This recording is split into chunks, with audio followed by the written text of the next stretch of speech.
Hello and welcome to Round 3 coverage of the 2017 United States Disc Golf Championships lead card from Rock Hill, South Carolina. We got Big Sexy in the booth. We got Big Sexy on the card. Myself, Nate Sexton, and Jeremy Koling. This is going to be a lot of fun to commentate.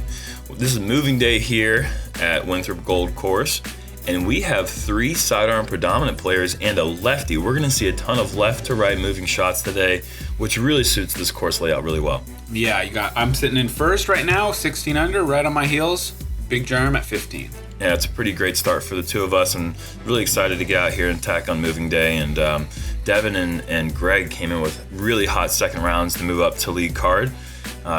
Gregg had a double bogey finish in round 2. Otherwise, he would be in the lead right now. Yeah. So we'll see if he can make the corrections for those mistakes from round 2 into round 3. Yeah.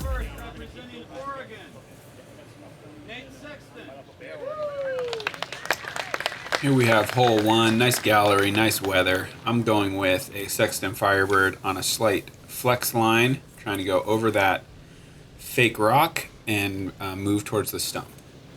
And you've had 2 bullseye shots on this hole. Yeah, this one got a little squeaky, a little short of my line, but it actually turned out great. And had you gone around the tree that like you'd wanted to, that would have been in the bullseye again for the 3rd time. So you've got the distance down right. Jerm, you're going to go with a similar line, but you go mid-range here. Yeah, I'm going to go with the signature mortar here that is a little bit slower. I don't get quite as much skip, and I like that for the pace control for this shot. Maybe just a little bit out left, but you're fine in the circle. Yeah, that's about right where I was in round 1, and I had capitalized by making that putt to start the tournament off, but it's still a dangerous putt. Oh, definitely.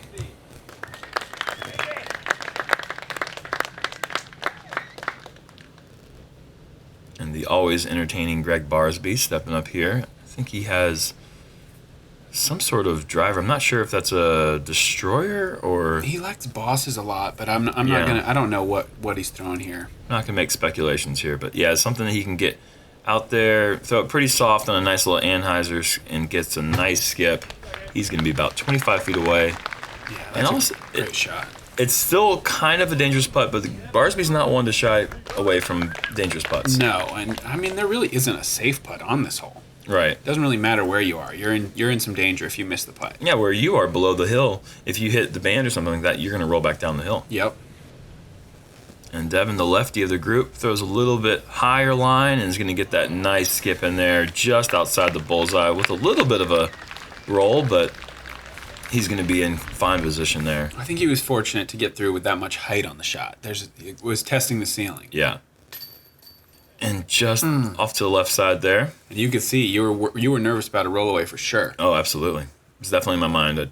You don't want to think about the results of a bad putt when you're about to putt, but after it's out of your hand, it's not in.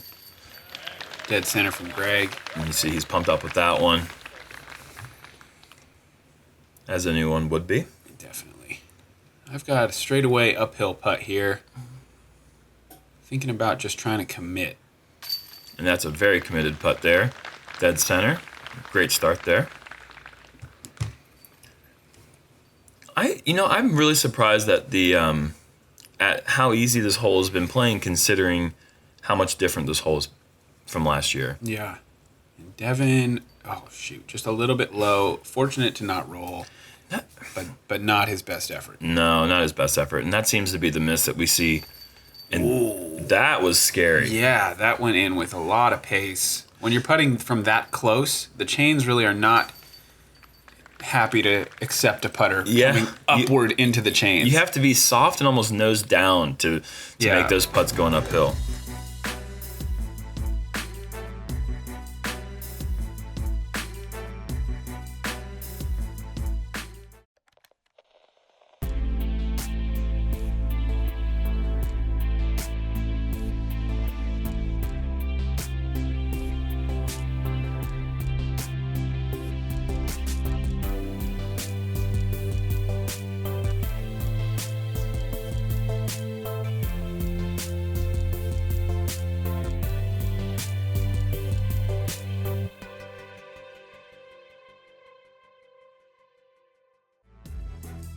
Hole 2 is an uphill par 4 at 629 feet. You're going to see some rollers played here, some forehands, some turnover backhands, anything that moves just slightly right. And then ideally, I think you want to set up to go across the parking lot on your second shot if you've got that forehand play.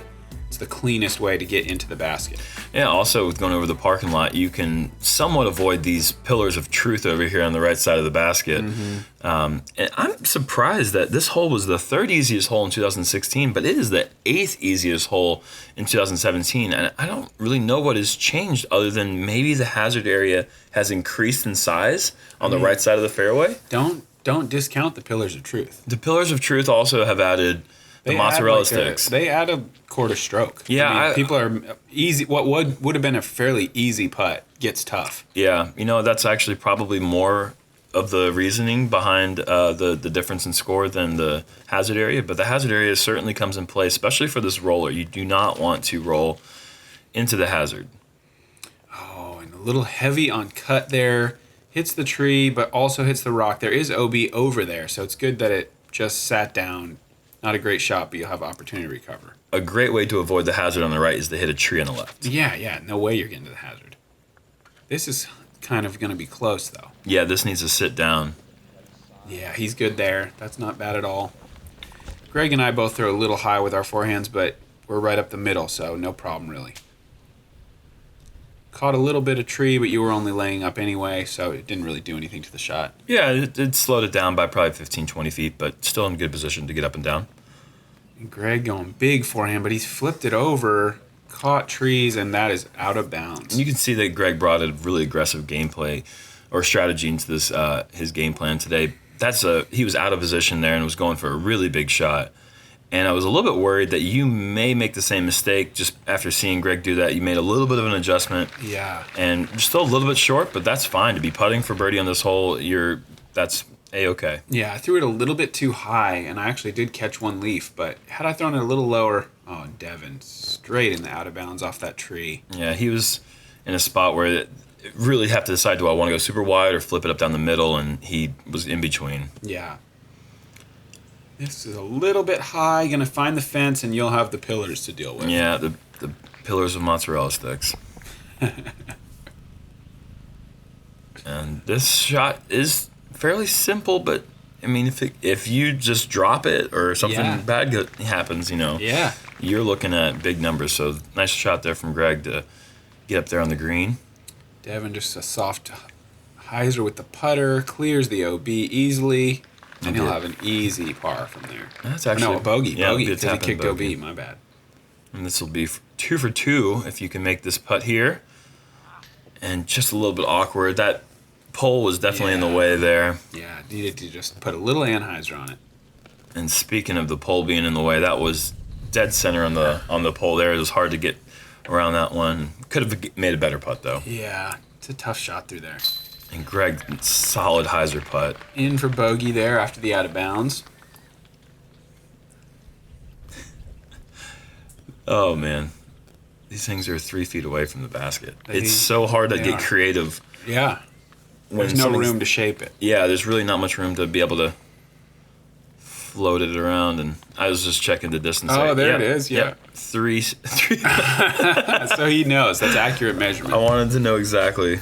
So a tough hole for the group. I came away with par. Everyone else making a single bogey.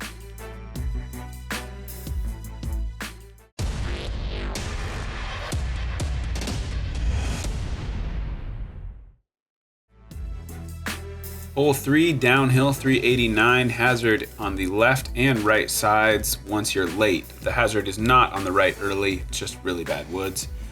You're going to see all of us throw hyzers, forehand hyzers, and also a backhand hyzer from Devan. The other play would be a backhand mid-range from a right-hander straight at the pin, but I don't expect that from this group. No, I would be surprised if anyone didn't play the forehand line here. Your Sexton Firebird is such a perfect disc for this hole because it has that soft hyzer at the end. You don't want to go into the woods here. But this is drifting off pretty hard to the right. Yeah. What happened there? I'm not exactly sure. Luckily, it's not in the hazard. I threw the same disc I had been throwing. I think there was maybe headwind the first 2 rounds, and now it's not there. Okay, so maybe a little bit of an adjustment needs to be made. And Gregg looked like he threw that really well, and he is having the same issue. He's hyzering into the woods, and I wonder if it's so hard to trust that shot over the hazard the whole way. The last thing you want to do is put yourself out of bounds. Yeah, well, really the last thing I want to do is go on that right hazard. That's even worse. And this was a similar line to the ones I threw in round 1 and 2, and it as well is short and off to the right side. Maybe there's a sneaky wind up high, I think. Or, obviously the flag is dead, but it's strange to see that 3 in a row. We'll see if Devan can make the adjustment here. Devan is out wide, but this is lifting as well. And 4 for 4 here. We're going to have 4 shots drift off into the woods. That is in the hazard. So he got kind of the bad luck. He's the only one that went far enough to find that hazard rope. Right.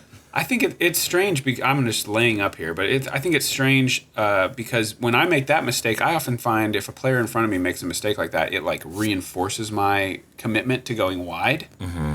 Oh man, Germ almost makes a great birdie, but I think you guys saw me do that, and then everyone saw each other do it, and it still was going in the woods. So that's what makes me think there must have been some funny elements going on. Who knows? I don't want to make excuses. And here's a putt for par here for Devan. He's the only one that found the hazard and gets a little bit of a tree, a little branch here. See if we can check that. Oh, yeah. I think it was going in anyways. I do too. It was a great committed stroke there from Devan. Good par there. Nice save. And we'll have 3 tap-ins from inside the bullseye here on hole 3, and we'll be moving on to the very difficult hole 4. But surprised to see so many players were birdieing this hole that didn't birdie it first round, and I wonder if that's just the way it goes in moving day. You learn the course through the first 2 rounds, and then third round you start to figure things out. Except our group. Except us. We all did probably 1 stroke worse than we had.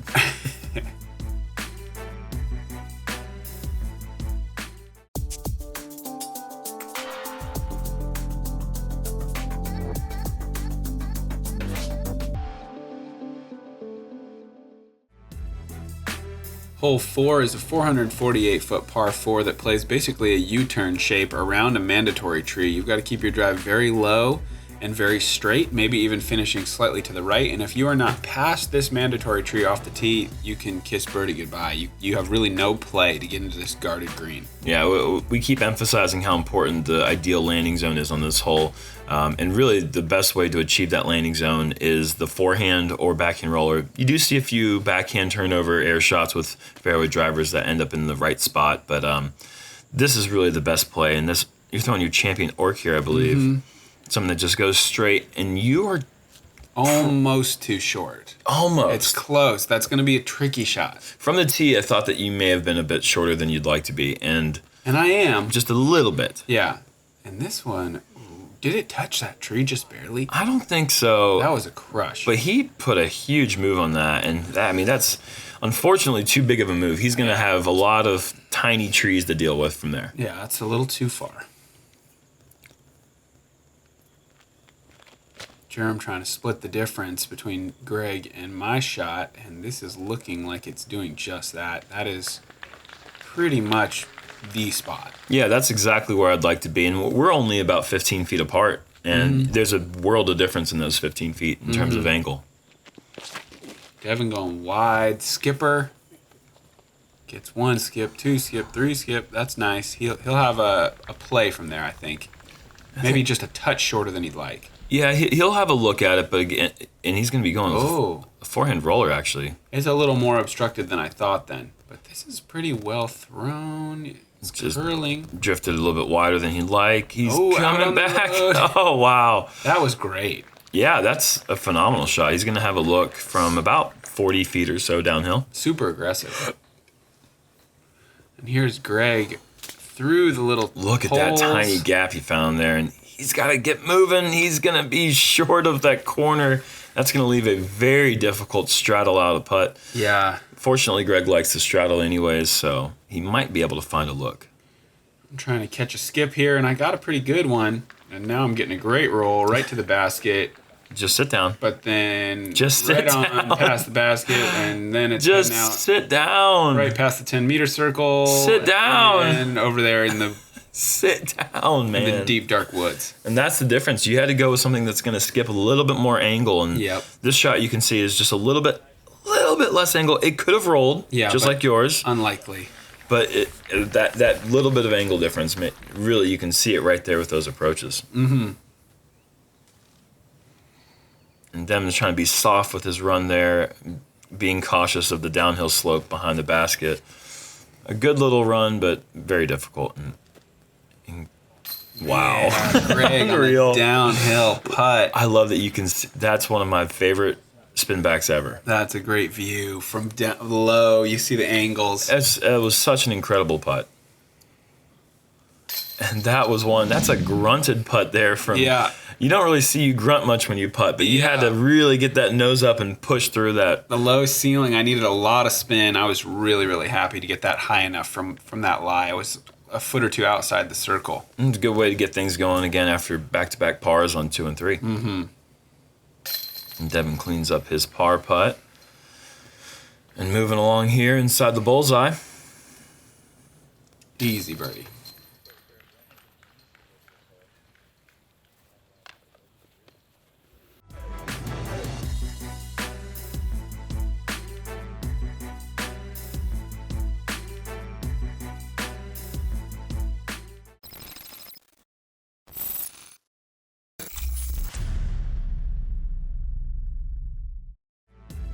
Hole 5 here, we are playing the B position, 1,118 feet around the mandatory, over the water, behind the trees.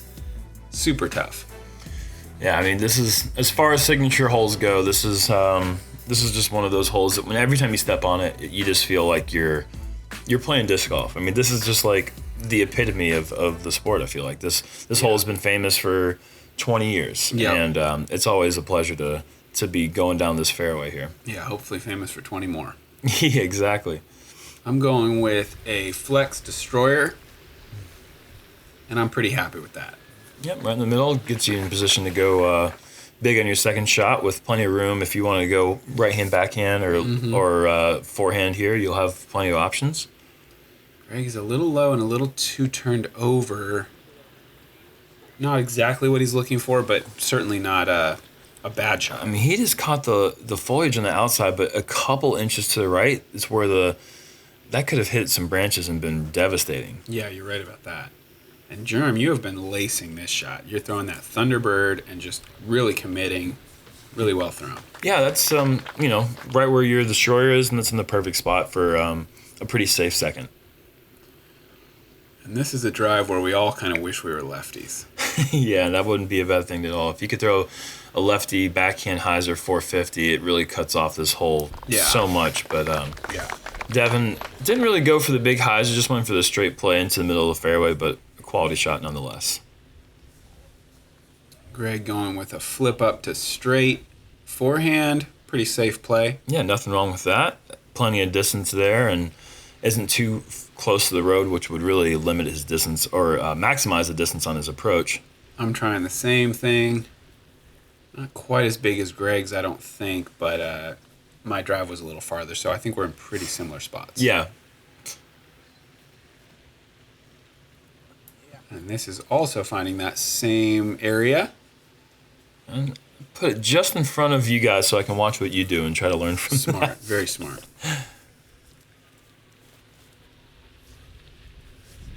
Devan with the smooth shot. Yeah, that's the way you play it right there. Keeping it a little closer to the water, making his life that much easier. Yeah, and if the three of us are all kind of in a line right there, you can see Devan's considerably further than all of us. I gave that 95% of what I've got. Pretty much everything I could do to just rip it super high and make sure it gets around. And it started off so wide and it was so high. It was not surprising to see it swing that much, but it really got back there.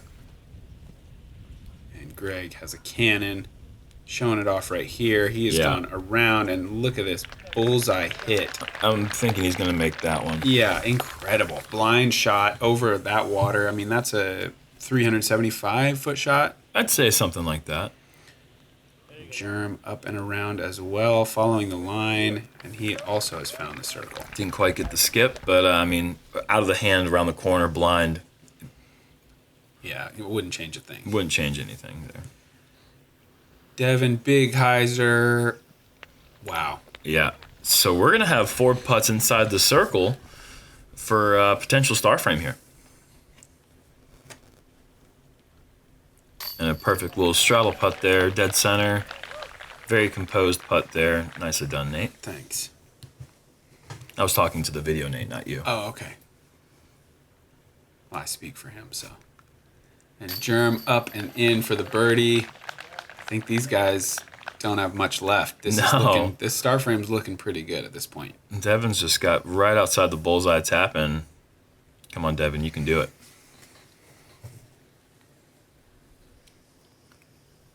Come on, Devan. Attaboy. Nice. I wonder how many. What's the birdie percentage here?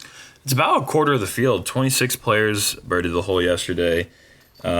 There was one bad casualty of a 10, another 9, a couple 8s. I'm gonna call us as the only star frame. I'm okay with it. Yeah. I'm okay with that. Yeah.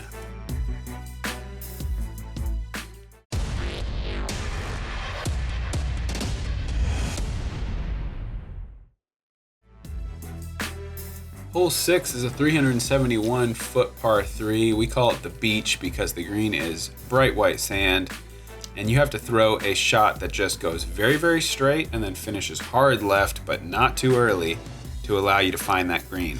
I think it can be called the beach hole for a couple of different reasons. Let's hear them. Well, one, because of the sand, but also because if you don't throw it well, it can be a beach. I'm sorry. I'm sorry. It can. It really can. I'm sorry. I'm going Metal Flake Thunderbird here. Really, really happy with that shot. I threw it just how I wanted. I actually was a little worried it was going long for a moment. But it slid onto the sand. Yeah, you keeping that thing right side down the edge of the right trees is the best way to be safe on this hole, especially with a fairway driver like a Thunderbird. And I think Barsby saw your line, liked it, wanted to recreate the shot. Got a little unfortunate, held onto it a bit long. And that'll be a tricky upshot. Not an upshot you ever practice. Yeah, you don't like to practice not throwing the shot right. And this is a little bit soft. This is in trouble and shooting out into the water. You're going to have to go to the drop spot and have a pretty tough death putt. But it is good to know where it landed in the water so I can maybe have that retrieved in the future. Yeah, there you go. Say it's about 35 feet out there. And Devan throws a super low worm burner sidearm. If it gets a good skip, he's going to be on the beach himself, and he gets a nice roll as well. Roll. Wow. Beautiful. 2 shots on the sand and 1 tree hit, and we're going to get a little follow flight action here. And watch out, worms. Just dance. Nice skip. Dance, and roll, baby. Beautiful shot. Move up to Gregg Barsby's approach here. And he's kind of has nothing in the way. There's no reason to not run it. He's playing a little safe off there, but, you know, he's got the little backstop behind there. He could have given it a floaty run. Yeah. Germ for the par, and that is a huge putt. 45 feet at the water. If you airball it and go in the water, you have to re-putt from there. Huge save. Yeah, that was a good moment right there, trying to avoid getting another bogey. This putt was a lot tougher than it seemed just because my feet would not stop sliding down that sand. I was ready to call you on a football. I was gonna call it, buddy. It was real close. I couldn't. It was that sand is so loose where it's pushed up against the side that I was just like it was like putting from quicksand. I'm kind of disappointed that we didn't get some footage of you actually like dancing around trying to get your footing, because that was really entertaining for us to watch. And Devan's just right outside the bullseye. Great drive. Yeah, perfect. Nothing funky today with the putts like we saw with AJ's dance out that sat on the rim. That was so funky. 2 birdies, a par for Gregg, and actually a par for me as well. Big par. I was about to say bogey. I forgot par. that. Yeah.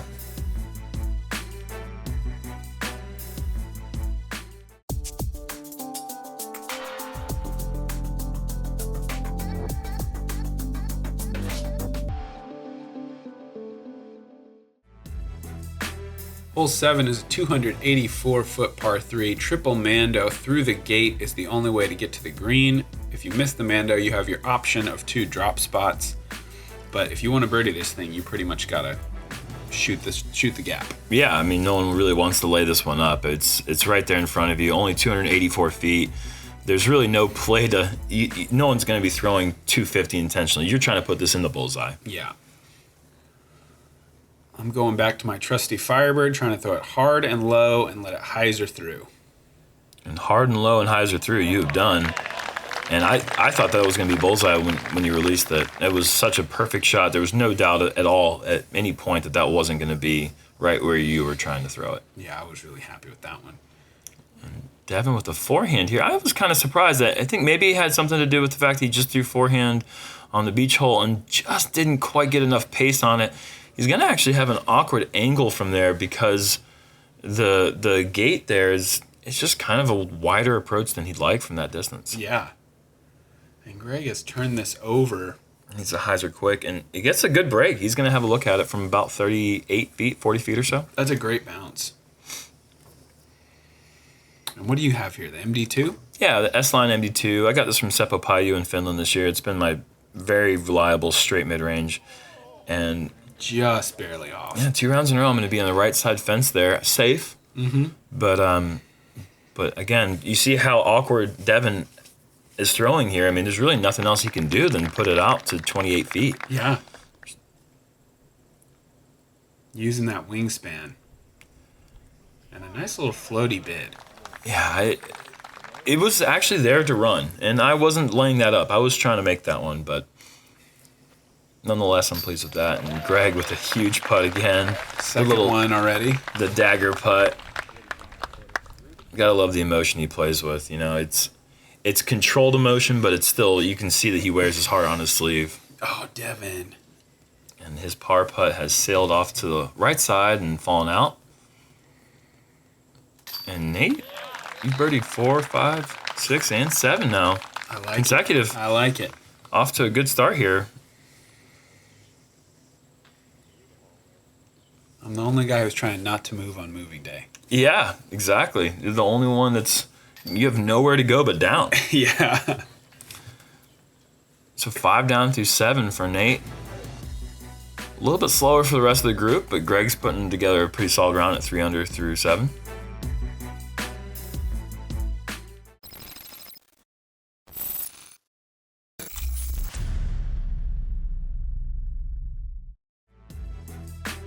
Hole 8 is a 697-foot par 4.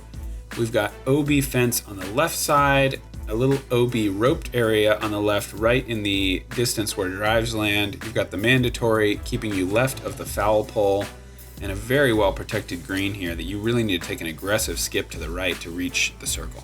Yeah, this is another hole that sets up really well for, well, I guess maybe a backhand tee shot would be ideal to land close to the OB, but yeah, really forehand gets you exactly what you like. And just kind of showing off the course's lay of the land. A lot of shots have those hillsides off to the right side of the hole. Mm-hmm. And sloping down left. And that's a quality tee shot there. Maybe you would like to keep it a little bit further left, but really not too much to scoff at. Yeah, I didn't mind it. It's a destroyer. I might have wanted to get a little bit wider here like Gregg is doing, but really he's ending up in the same place. He's actually a little shorter than mine. I thought he was going to get around that tree with the disc having a little bit of turn on it, mm-hmm. but it must have been a pretty overstable. Mm-hmm. Well, you also don't give yourself enough credit for the distance that you throw. I swear you throw further than like anyone gives you credit for with these sidearms. Well, thank you. And if your angle was tough, that one's going to be a little bit tougher just because the hillside is really what gets in the way there. Yep. It's not so much the distance or getting over to the right that's difficult. It's that hillside. And Devan is really moving to the right. This is going to be even that much. I mean, that's out of position at that point. Right. And if I was kind of in a tough spot, then Devan is in a really tough spot. Gregg with a nice rip here. Fantastic shot. Look at that. Roll right up there. He's going to have a tap in for birdie. Incredible throw there. And Devan's going to try to throw a forehand roller, and he is only advanced maybe 30 feet or so maybe after that bounce back. That really bounced back a long way. And this is low and wide enough and getting that skip up the hill, and you're going to be right there for an easy putt there. Yeah, that's about as well as that shot can go. And you have also put a nice throw here. Big hop. Don't be hitting my disc. I wanted to join the party there, and so the wraith there kept it a little bit wider than I had the previous 2 rounds and got a good skip.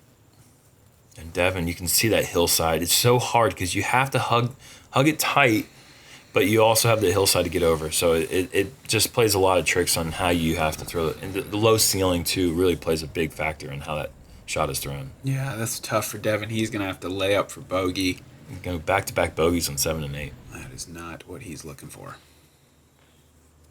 Germ for the birdie. And just a little low. That's one you want back. Please.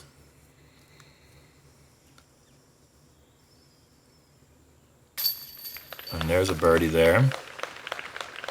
I'm starting to heat up. I'm feeling good. Yeah. Got a few holes in a row now. Yeah. And Gregg's going to be tapping in this birdie here. Great approach. Yeah. This is probably the first hole I've ever seen doing stats that average exactly par to 3 digits. Wow, that's amazing. 4.000. 20 birdies on the day, 63 pars, which is going to be the score you're going to see most from the field. And only a couple casualties. 13 bogeys, 2 doubles, and a triple. Wow. That's one small step for man, one giant leap for mankind.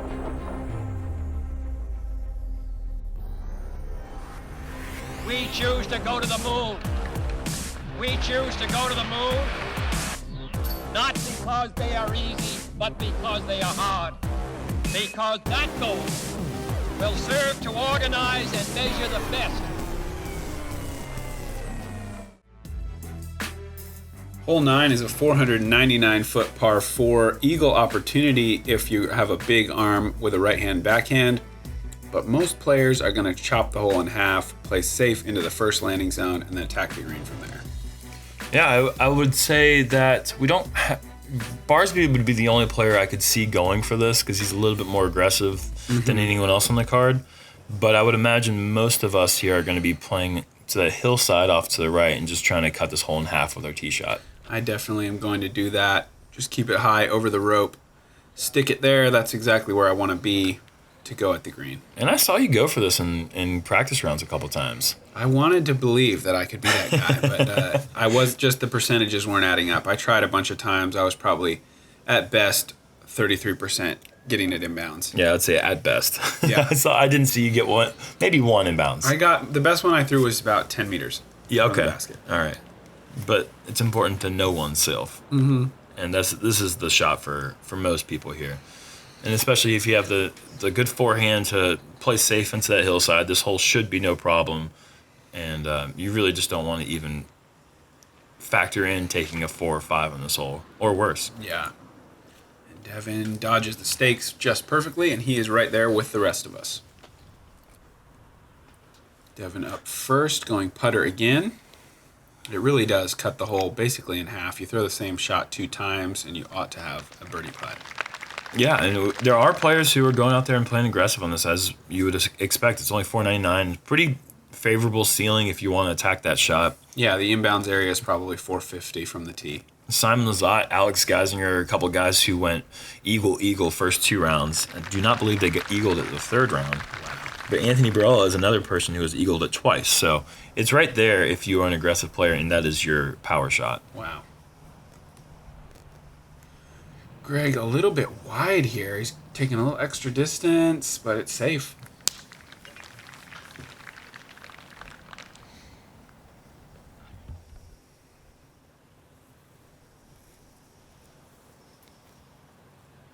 Nice high shot. Skipping up almost, maybe bullseye, real close. Yeah, just outside that. Gregg's got the only tester putt here. He's going to be just inside the circle. Oh, just off. Putting on this basket is so difficult. It's so important to be close Yeah. on your approach on this one. Really, I don't even want the putt that Gregg just had from 15 feet, but on the elevated basket, it feels more like the difficulty of a 25-footer. Especially if the wind comes up. Mm-hmm. We've been kind of lucky that we haven't had, the conditions have been perfect. And that is very high in the chains. And that's the second elevated basket we've seen Devan almost spit back. Yeah, he's attacking them. And both times I've been putting right after him from about the same distance and seeing his and going, all right, a little bit softer. I'm going to throw like a little spin putt here. I didn't even feel comfortable lofting it up like I normally would. It feels like it's going to just slide up the chains and fall right back in your face. So is that a 7 down to your front 9? Yeah, it is. That's pretty good, as they say. Yeah, I'm happy. As they say, yeah. So good move there from the leader in the clubhouse so far, Nate Sexton. Keeping that putting 100%. Inside the circle, 40%. Pretty solid for Koling. Not his best work. Thank you guys for joining us, and please tune in for the conclusion of this round. It is moving day. We're trying to position ourselves for that final round lead card with the major title on the line.